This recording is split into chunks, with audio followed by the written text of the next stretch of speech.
तेरी रोशनी संजोए रहते हैं, क्योंकि उनमें अभिमान नहीं, केवल स्वीकार बचा होता है।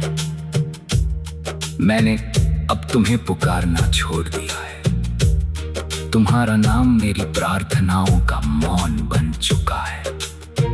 हर सुबह तुलसी के पास जलते छोटे से दीप के साथ मैं तुम्हारी खुशियों का स्मरण करता हूँ। लौट कर कुछ भी नहीं मांगता, जो प्रेम प्रतिदान मांगे वह व्यापार हो सकता है। सच्चा प्रेम तो बस किसी और के जीवन में उजाला बने रहने की कामना करता है। रात जब अपनी सबसे गहरी नीरवता में उतरती है, तब ओस की बूंदें चुपचाप फूलों पर ठहर जाती हैं। वे कुछ कहती नहीं, फिर भी पूरी धरती को कोमल बना देती हैं। शायद आंसू भी ऐसे ही होते हैं। वे शब्दों से अधिक सच्चे होते हैं और मन को उतना ही निर्मल कर जाते हैं, जितना पहली वर्षा सूखी मिट्टी को कर देती है।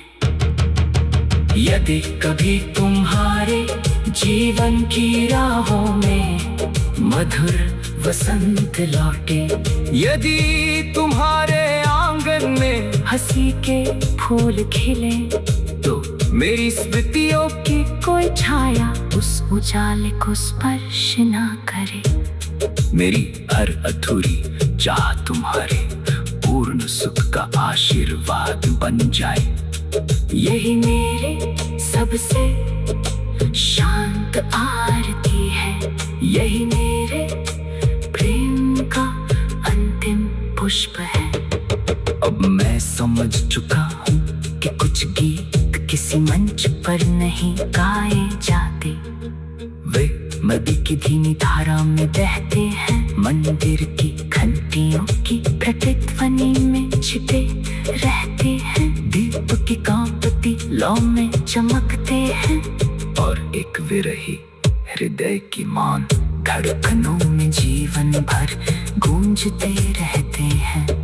वही मौन मेरा संगीत है, वही मेरी साधना है, और वही मेरे अस्तित्व का सबसे सच्चा, सबसे शास्त्रीय गीत है।